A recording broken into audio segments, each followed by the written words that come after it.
which focused on the cause of the global problems of the world industry. The topic is very similar to what we will be discussing today. And with great pleasure, I would like to present to you Graeme Maxton, General Secretary of the Club of Rome, an international organization which was created in Rome in 1968, and it had to focus on making the global problems popular. So this organization is called the consciousness of the world, and people try to the conscience of the world. It focuses on protecting the environment and solving a number of social challenges that the humanity faces. And the name itself, looking for well-being, or this will focus on many different issues today, and we will discuss the major global and dominant problems. So there is a book, and the book focuses on finding radical solutions to the problem which humanity faces. It is not about economic growth, but it focuses on ecological problems. And this is the phenomenon of this work. And we see at the center of attention the human being and the quality of life as the measure of the success of its life. So should we increase the speed of economic growth, which the global community interprets as the most important thing? But the most important thing is that continuous growth is the purpose of growth of cancer cells, and if we follow this step, we will achieve the same result, death. So the problem of inequality and poverty, using natural resources and increasing pollution, is something people do not mention enough. And sometimes these topics are a manipulative instrument in political games. So today, Mr. Maxton, with great pleasure and with great respect, I would like to give you the floor to present you, so that you could present your presentation. And I'm sure that you will make us closer to understanding the global reasons for the problems we're facing today, and how we will be able to build the future which will allow for everyone to express themselves and make the society perfect, make the society so that it will be able to change the measures of success. Thank you. I give you the floor. Thank you, Vitaly. I'm sorry, I must speak in English.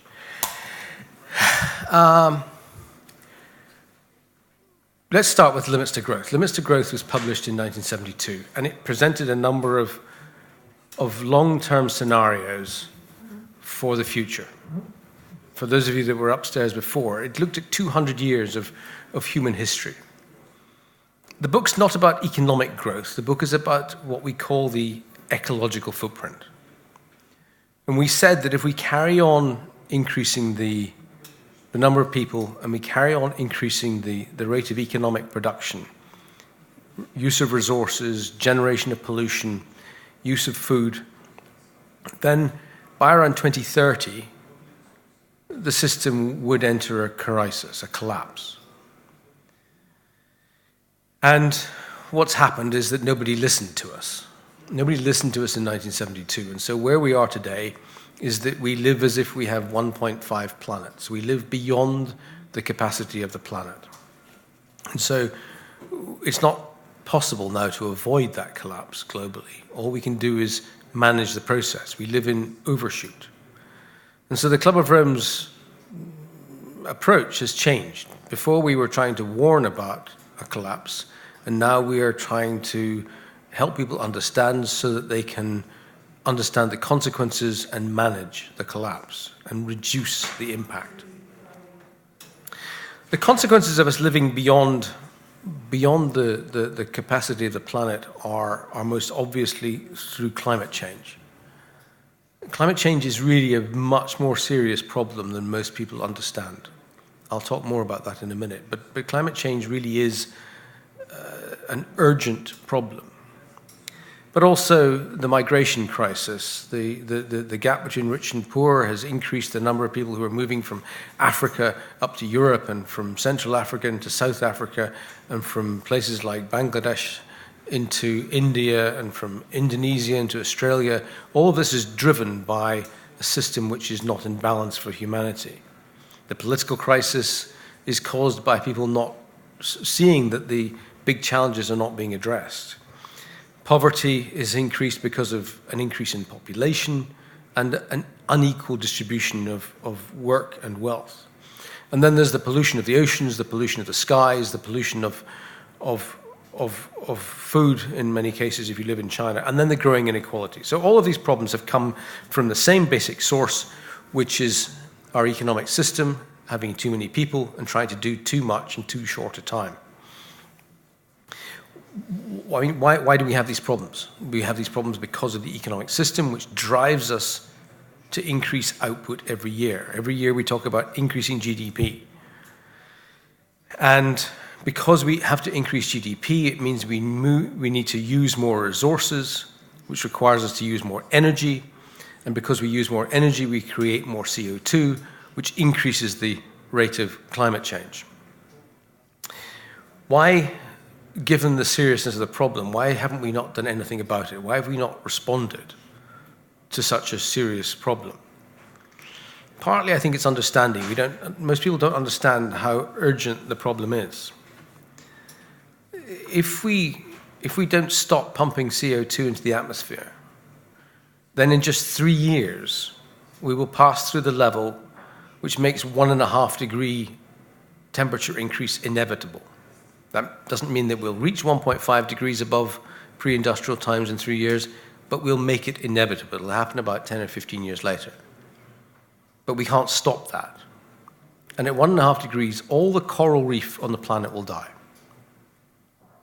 At 2 degrees, we actually take the planet back 10 million years in terms of climatic history, to a time where most of the Antarctic ice shelf will disappear. If we go to 4 degrees, which is where we're headed today, then all the ice on the planet will disappear, and we'll take the planet back more than 45 million years in climatic history. Now, we will reach 2 degrees, or we will make 2 degrees inevitable in around 2035. And when we think about 2 degrees, we think, well, that's okay. 2 degrees is like the difference between the temperature today and yesterday in KIEF. But we need to think about 2 degrees more like we think about our bodies. Our bodies are finely tuned biological mechanisms that function at 37 degrees.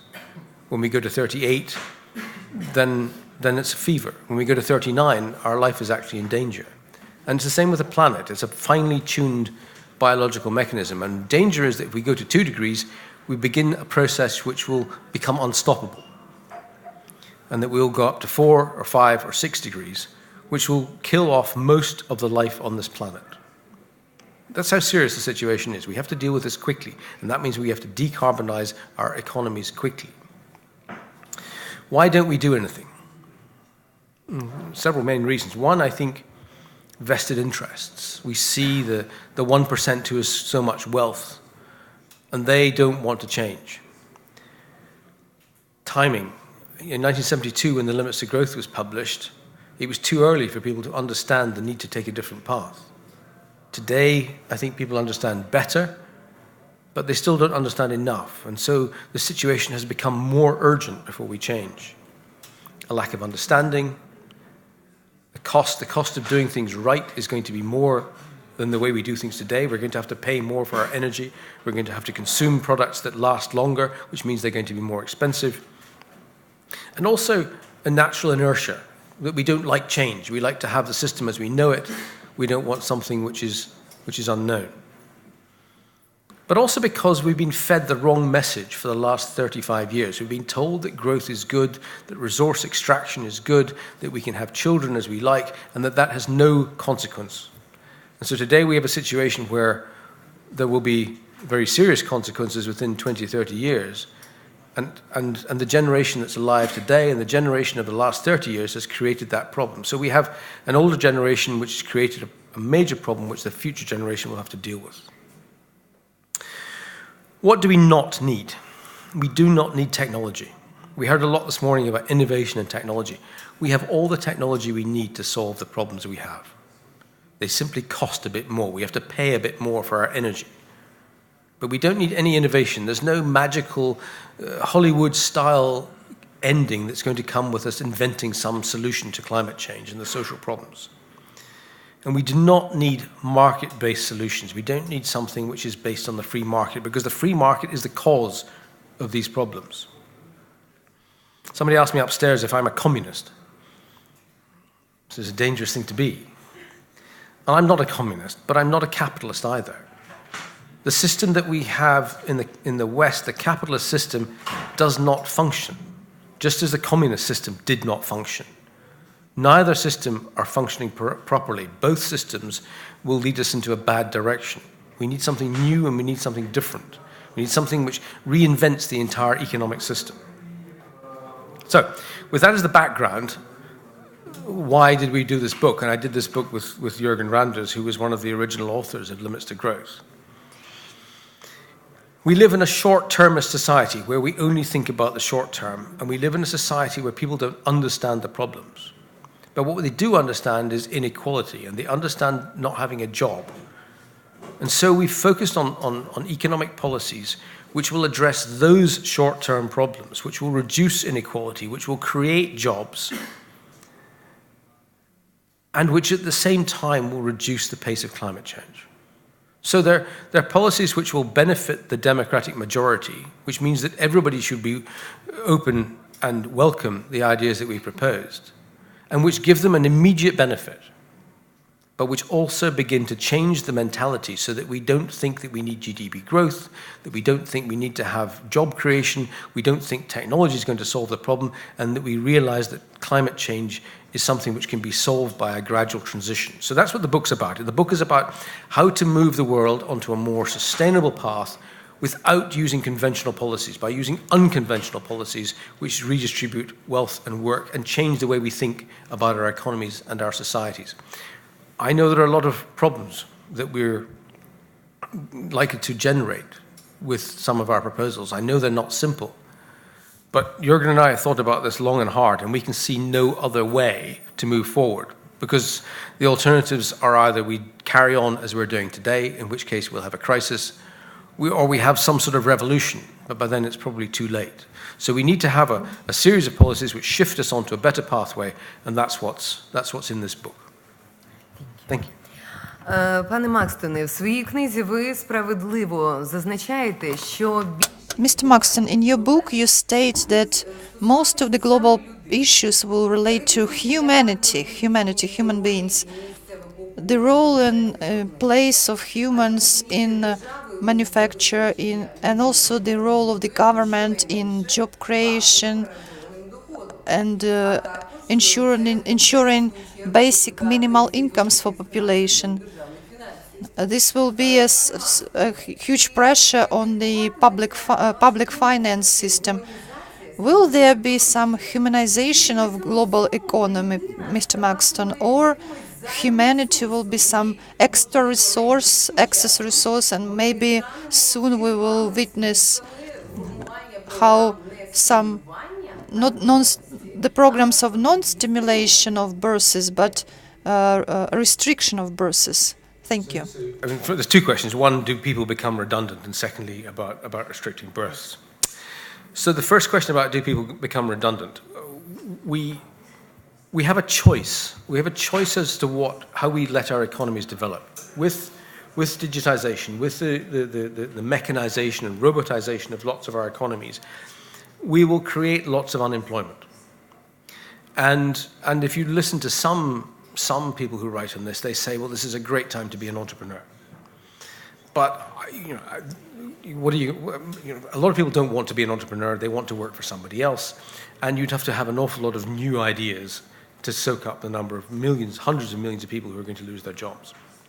So unless we change our economic system with digitization, we're going to end up in a world which is more like the medieval time, where we have 1 or 2% of people who are very rich and 98% of people who are very poor.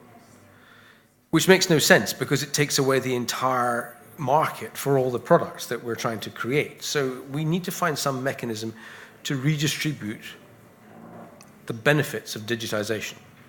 In the 1930s, John Maynard Keynes talked about an economy where you only need to work for 15 hours a week. And actually in Europe today, in Western Europe today, that should be possible. We have enough output, we have enough work, we have enough wealth for everybody to live comfortably without any GDP growth. But because it's so unevenly distributed, we have this unfairness, and so people have to work.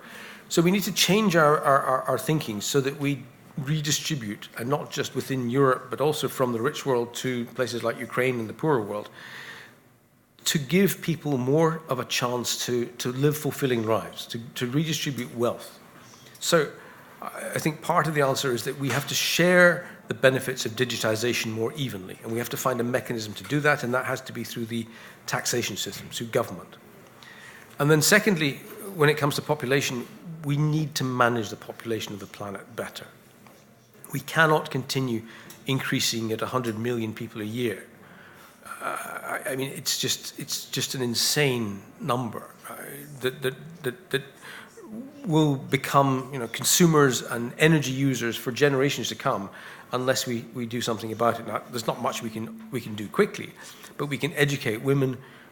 We can increase availability of contraception. We can increase urbanization. And there are ways that we can reduce the population growth rate, and we can also give an incentive to women, particularly in the rich world, to have fewer children. Because we think that the problem of population is one in China, or not so much in China these days, but India or Africa or Latin America. But actually the biggest problem is in the rich world. A child born in the rich world has an ecological impact that is 32 times greater than a child born in Africa. So it's the children in the rich world that are the problem, and we need to find a way to manage that too. До речі, оскільки ви щойно згадали про Індію. You've just recalled India. There is a question which I think experts from the international experts will have an opinion on. You see, several years ago, India, they promised the future of China for India several years ago, but it looks like robots will replace low-qualified jobs, low-qualified workers. Those people will not be needed. So the competitive advantage which India was hoping and relying on, like cheap workforce, will not be an advantage anymore for external investors. So what do you see now? We are now witnessing the review of the scenario of global movements or not? Well, I think, first of all, I mean, India was never going to be another China. Everybody, you know, there are lots of people, economists talked about India being the next China, but it never was. Culturally, completely different, and different political system. Democracy is a huge disadvantage in places like India. Oh. But also, you know, being a low cost manufacturer of products which are labor intensive is still going to be an advantage to many countries. The biggest problem with a lot of the digitization is that it will take away middle management jobs. It'll take away the analysts in banks. It'll take away a lot of people who drive trucks or fly airplanes or drive trains. It'll take away people who are quite skilled. And you'll be left with a situation where you have very low-skilled jobs that require manual input, which will be relatively badly paid. And then you'll have very highly paid jobs which require lots of intellectual input, but nothing much in between.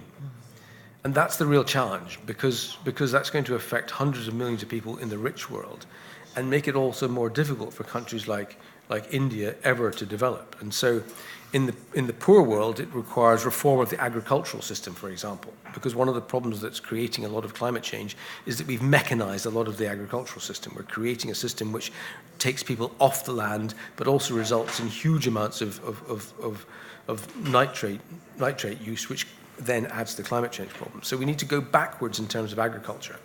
And then in the rich world, we need to find a way to redistribute the benefits of digitization. Дякую. Якщо можна, іще одне питання.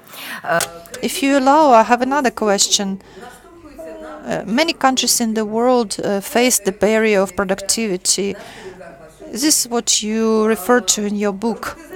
Robotization will not influence the average GDP level, but it will increase business incomes for businesses. So, as for me, there will certainly come a moment of the truth, whether economy should serve people or people will exist to ensure profits for the corporations. How do you think? Will there appear some social pressure, risks, and will this lead to some regulations and governmental restrictions and attacks on those who own capitals? Clearly, you're right. I mean, the entire policy will drive money towards a small elite who will become very, very rich. And so the question then is, will there be a social backlash? And you can certainly see some of the political changes, the election of Donald Trump, Brexit, are a result of a political backlash. You know, the emergence of far-right parties in Germany or France or even in Sweden are because of a political backlash, that people see that the political system is not functioning. It's also true, I think, that change takes place very slowly at this level. If you look at Russia before the revolution, or France before the revolution, the population is willing to put up with a huge amount of suffering for decades sometimes before they demand change. But then you see the emergence of something like Occupy or the umbrella movement in Hong Kong, the beginnings of people beginning to move onto the streets and say, this has to stop, we need change. And I think that's the only way forward. I don't think the way forward is through the political process, because a lot of the politicians are now in the hands of the big business, and so they're quite happy to maintain the existing system. It has to be through political pressure from the bottom up. It requires a mass movement of people. Not everybody. It maybe needs 15 or 20% of the intelligent people in the world to say we need change, but it requires a mass movement for us to have the change that's needed. Дякую.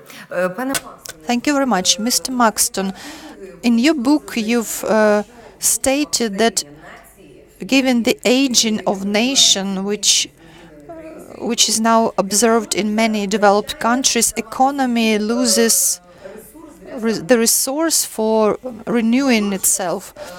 At the same time, developed countries are places where migrants are actively going, so qualified workforce goes there and it somehow compensates the demographic window. It is understandable that an ability to create new ideas, technologies and lifestyle is what rich countries, this is a benefit for rich countries. They use the best resource, humanity, human resources. Do you think that under current conditions there are all ground to regulate workforce markets?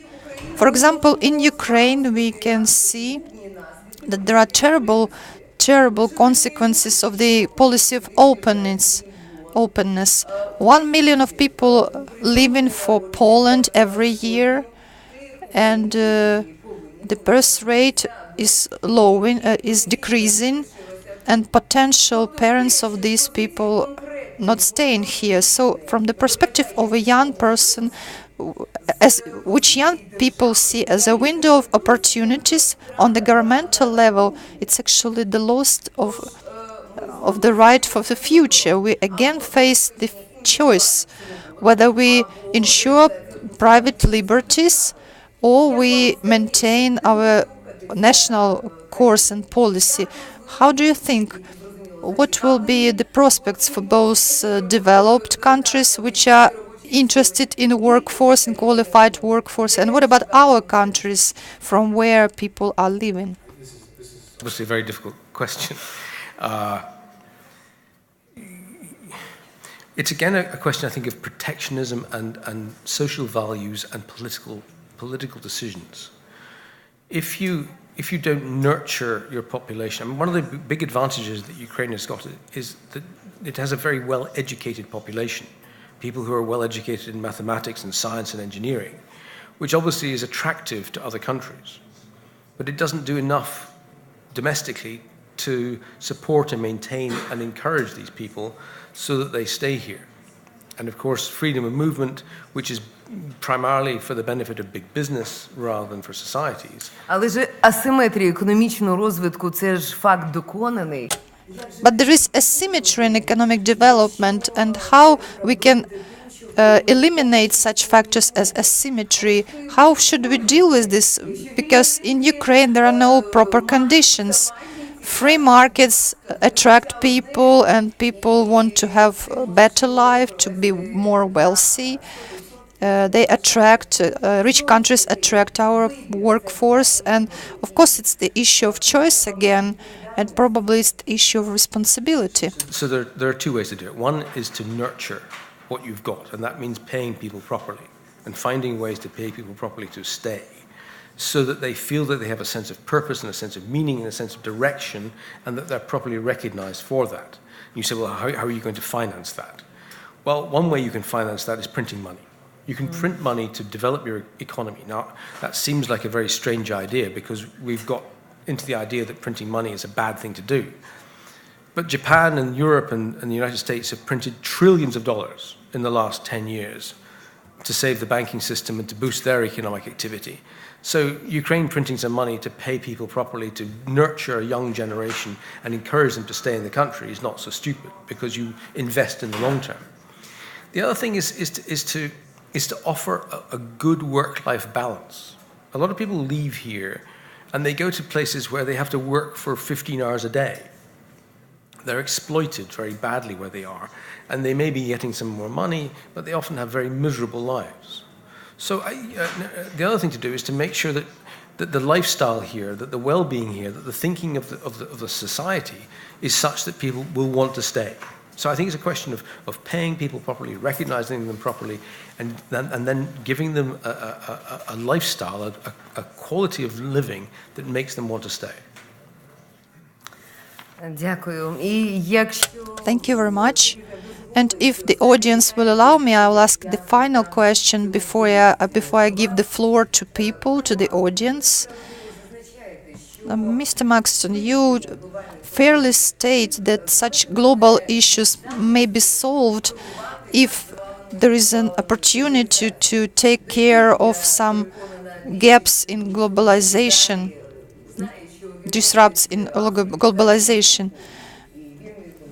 You know, many people here favor free competition, and you know, we are still somebody still persuade us that we still have free equal opportunities with other countries on this, but nonetheless national economies are very dependent on multinational corporations and over national and international institutions, not to mention the effects of speculative capital.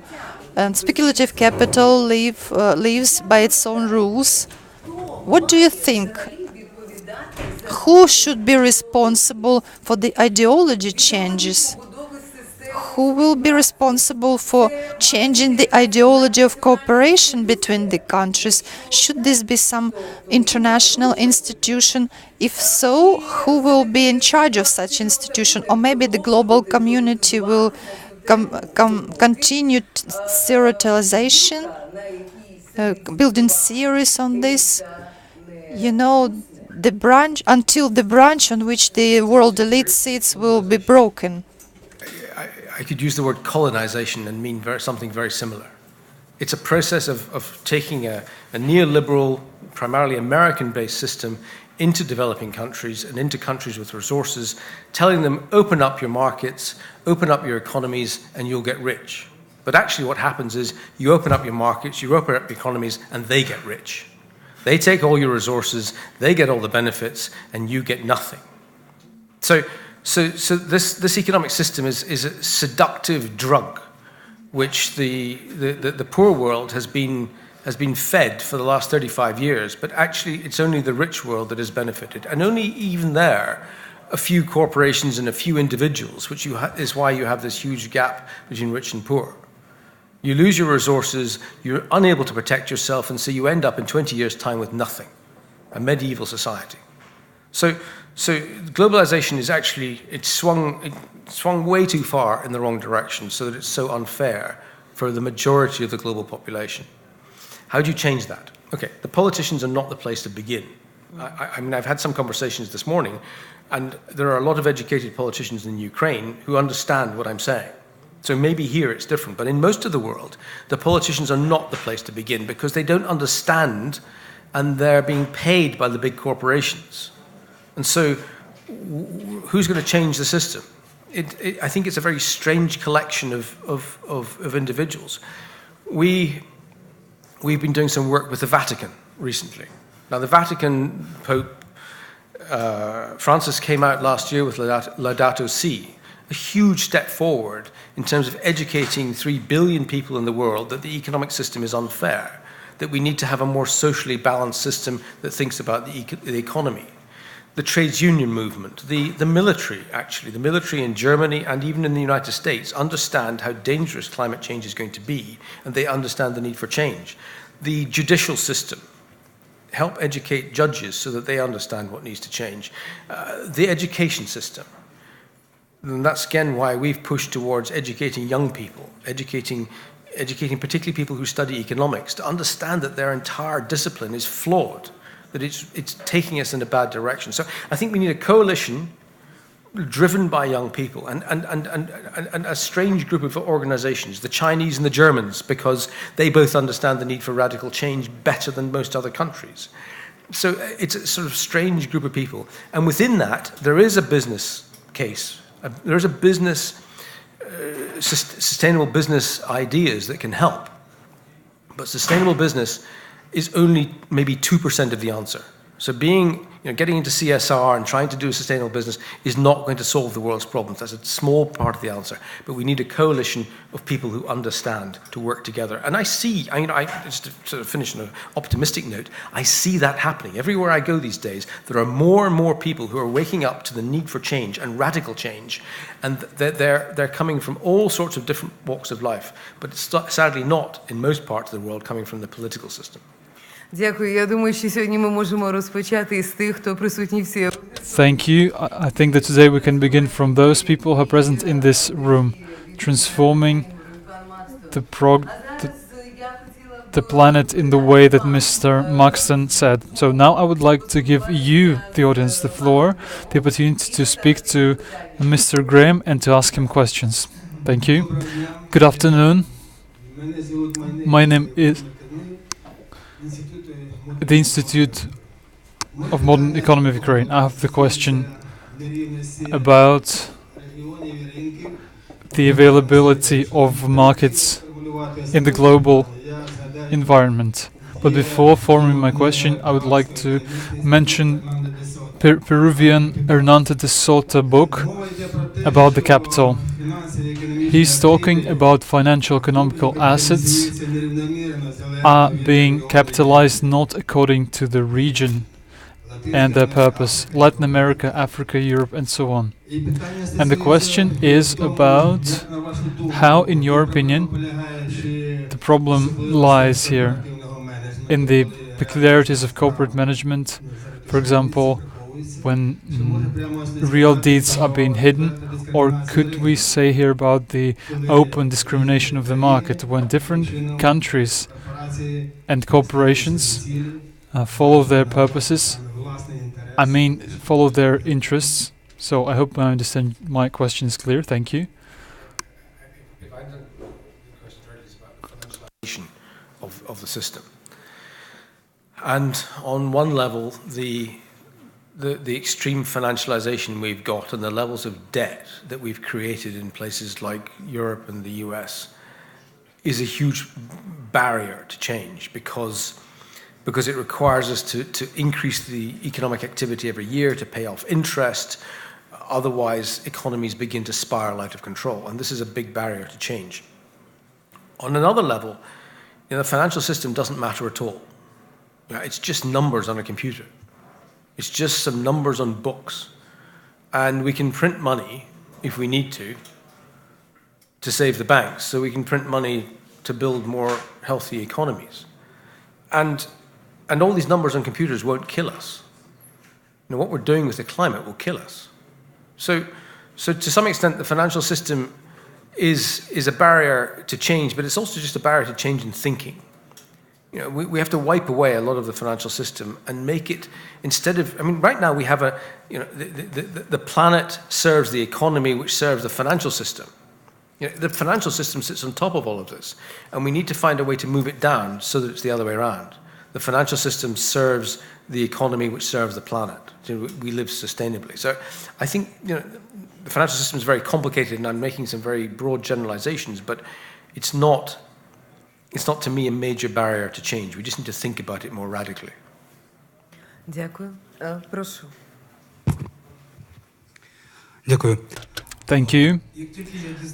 As far as I know about the Roman Club, it was several years ago. I didn't like your approach to limitations. Economic limitations, ecological limitations, demographic limitations. How, in general, what are the limitations that you have? Maybe there are some innovations that allow to live without limitations. So I would not like to blame the Roman Club for speaking about the golden billion or creating a global war, but in general, limitations. Is this the correct approach, to have limitations? If you Google the Club of Rome, the first, I think, 5 items are true. And then the next 7 pages are filled with stories about how we are a secret organization that runs the world, and that we control all the world's politicians, and that we're linked to the Vatican, and we're linked to strange organizations which dominate industry. And unfortunately, that's not true. I don't run the world. So there's a great deal that's published about the Club of Rome which is not true. And it's done because we have a different view of the world and a different view of how it's going to develop, which is not to the benefit of a great many corporations and individuals. So a lot of what you read about the Club of Rome is not true.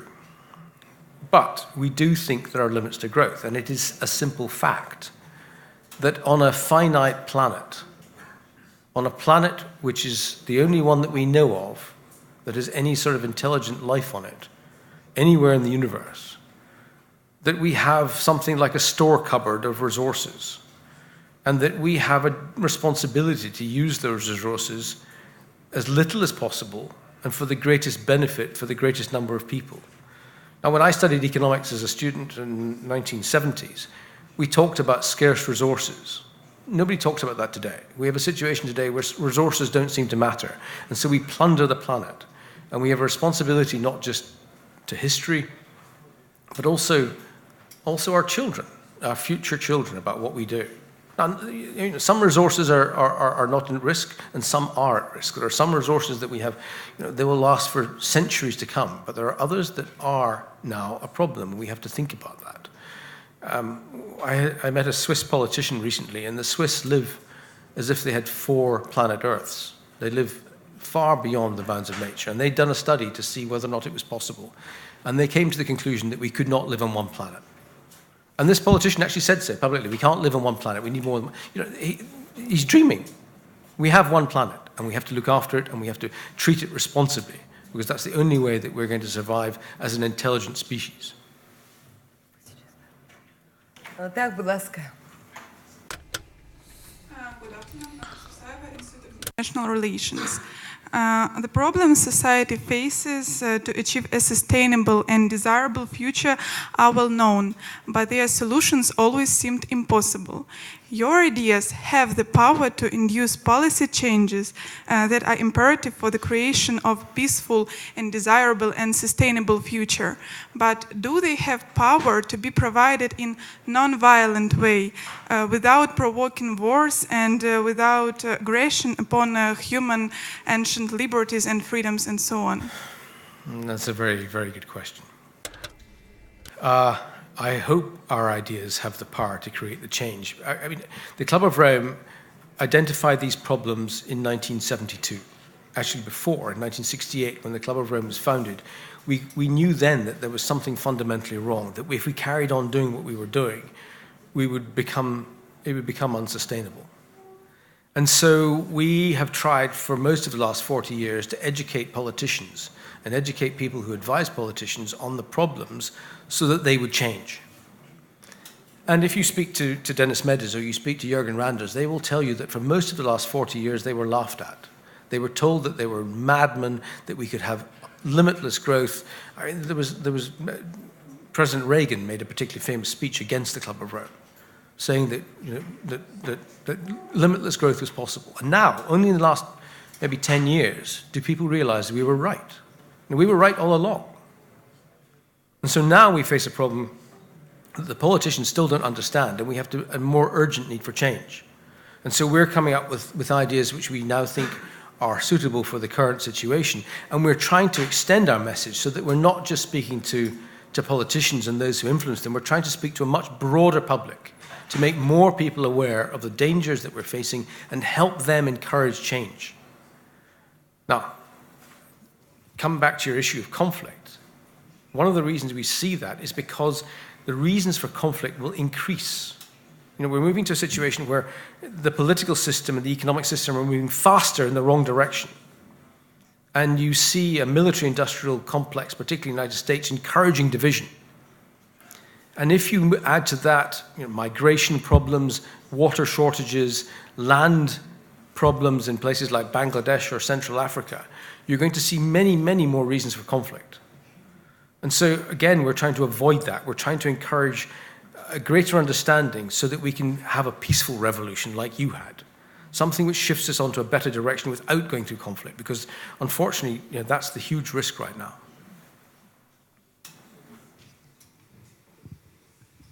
Thank you.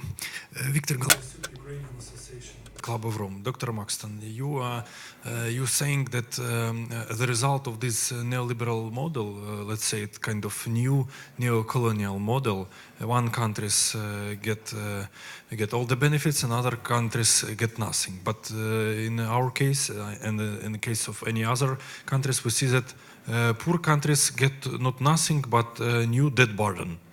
And debt burden. Yeah. And actually, this is the case. Yeah. So what the resolution for this problem, and how can we break this vicious circle, like this logo of KIEF International Economic Forum? How can we really change the situation? Is there any kind of internal policy solution, or maybe should we show to our international partners some kind of geopolitical reasons in order to change the situation, because we are exporting raw materials and importing debts. And this is absolutely a model which has no future. Thank you. I mean, this is part of the game. This is part of the great game, which is to find countries which have resources and then to encourage them to borrow. And then to bring in the IMF and the World Bank and all their economists who tell you to privatize your businesses and to sell off your national assets and to adopt the free market liberal system, and we will lend you money to help you make that happen. And so then you get into a system where you're trapped. You're trapped by debt, and you end up selling your resources for nothing, and you're unable to develop. I don't just see this in Ukraine. I see this all over the world. And the countries which don't follow the system are ostracized. So you end up with Venezuela, North Korea, and Cuba, countries that refuse to accept the debt-based free market system that takes you down the same path as everybody else. How do you get out of it? It's tough. you have to get rid of the debt burden, and one way to do that is again by printing money. You have to find a way of reducing the debt burden and not adopting the economic systems which you're told to adopt. You have to adopt something which is suitable for you, which is suitable for your country and your society. But I mean, the first stage, Victor, as you say, is the realization that you're in a trap, and then you can work out how to get out of it. То що тоді виходить, що якщо одні країни можуть дозволити So some countries can just print money. Maybe Ukraine also.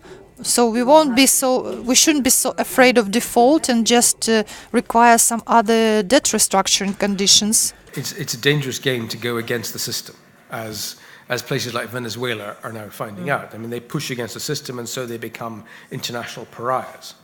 I think it's a question of finding friends and working with them, and I think clearly those exist in the European Union.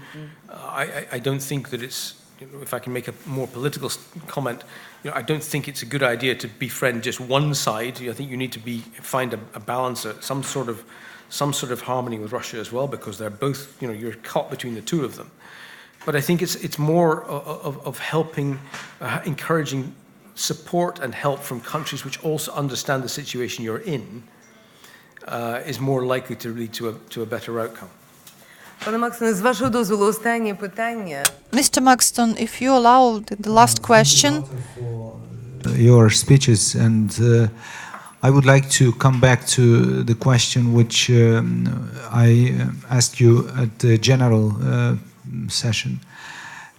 In fact, it's a bad thing you recognize that the Club of Rome does not rule the world.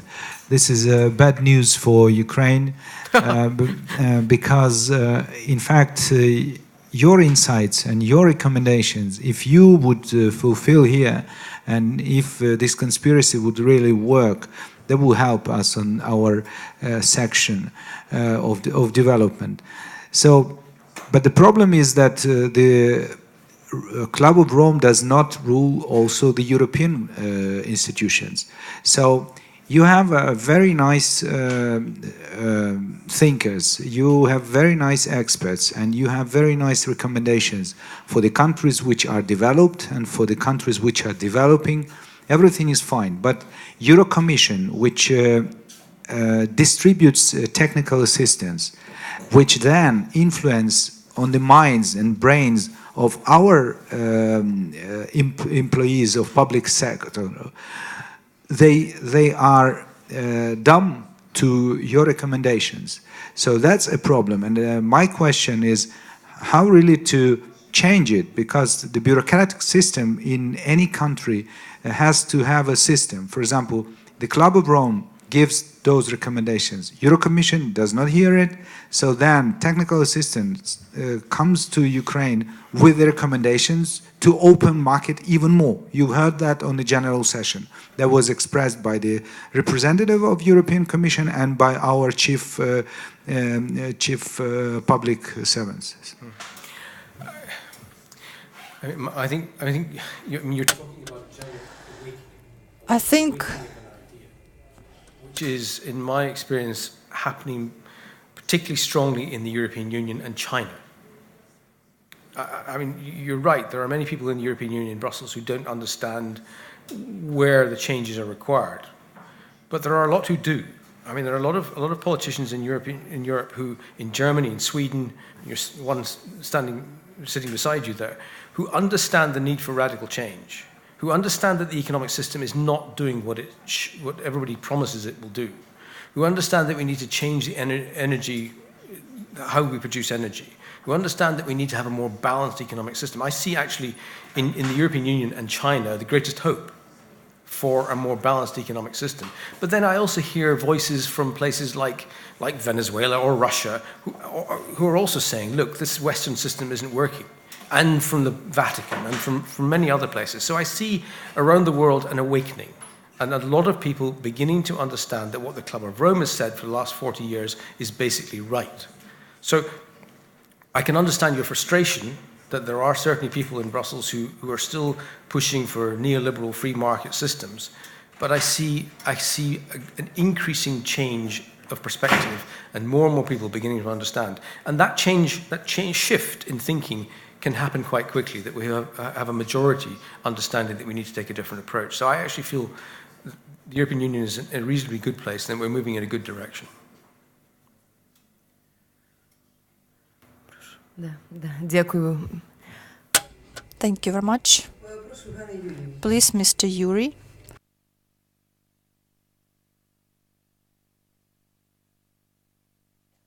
Yuri Brotherov, India Ukraine chairman and member of Ukrainian Association of Club of Rome.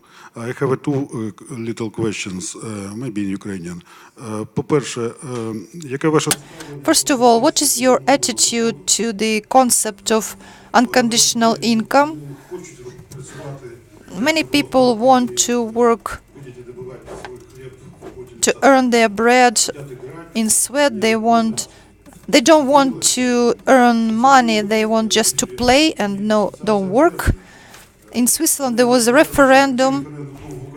If we had such a referendum in Ukraine, 99% will vote for non-working and just earning money.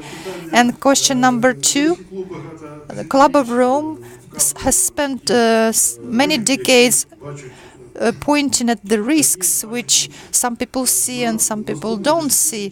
For the next decade, what are the 3 major challenges for humanities, and which are the most dangerous: environment, overpopulation, or climate change? Not to mention wars and politics. Can you give the percentage ratio? What are the most risky and what can we overcome? Thank you very much for the answer. Перше питання про базовий. The question number 1 about the basic guaranteed income, the Swiss position. Basic income is certainly something that I support. It's one of the recommendations in our book for the developed world. We don't think it's possible to provide everybody with a basic income, but it's certainly possible to provide the elderly, the unemployed, and the sick with an income in the rich world of about 15,000 euros a year, which, if you have a couple, is 30,000, a family of 3, 45. So you end up with something which is livable. I think it's an idea whose time is coming. You see, it's not just in Switzerland, but there's a talk about it in Canada and in many other parts of Europe, that we want to have a universal basic income. It's essential for a transition. If we're to make a transition from a fossil-based energy system to a renewable energy-based system, if we're to make a transition to a more healthy economic system, then we need to offer people a buffer. If they lose their jobs in one section and they have to gradually train to move into another section, they have to be able to live comfortably. And a basic income provides them with that. What we are not advocating is that people do nothing. I remember I was in Iran several years ago, and I met the development minister there, the economic development minister in Iran. And he said that one of the consequences of sanctions against Iran was that they had a huge young population with nothing to do, which increased radicalism. So people need purpose, and they need direction, and they need some sort of quality of living, which involves work. But we've got lots of work to do. I mean, if you look all around the world, there's lots of things that we can do to make the world a better place. People who need care, societies that need to invest in themselves. We just need to think about work differently. All these mothers that bring up children, all these people that look after the elderly, which is not recognized as being economically valuable, is immensely economically valuable. So we just simply need to find a way to change the way we think about work and have a basic income, and we can transform our societies. Now I've forgotten the second question. The second question. Oh yes, guys. What's the biggest challenge? Climate change way above anything else. The others, the pollution of the oceans, the inequality, unemployment, none of those things will kill us. Climate change will kill us, and it is by far the most important. 90% of the problem. If we don't fix that, we're in big trouble. Пане Макстоне, ви бачите, що... Mr. Maxton, you see that your approaches have found a response in this audience, and the questions formulated here by the representatives of young generation and elder generation, these questions show that there is all the people try to be aware and understand the stage in our life which when all people feel consequences of globalization, integration, etc. This is the chance that a nation where people would like to understand, not just hear and take as a picture, as a ready picture on TV. Such nation has a chance, not even a chance for success, but even this nation can change something in its self-positioning in this world. The thing is that today we haven't voiced this, but we had a little contest. We have an opportunity to grant to 3 of our people from the audience to give you a book. But based on your reaction, I think that 2 questions you liked the most. This is the question from Mr. Volodymyr and the question from young girl who didn't name herself. But what was the 3rd question that you liked? Please help me. I think the last question was particularly good as well. Thank you very much. I really enjoyed this. Ми вам безмежно дякуємо. Thank you very much. We thank you a lot. Applause to you. Please, guests, come to get the books. And I would like to propose everyone to buy the book by Graeme Maxton. And there is also an opportunity to take photographs. Some people among the audience already have these books, and you can have some greetings from Mr. Maxton. And the winners, please come here.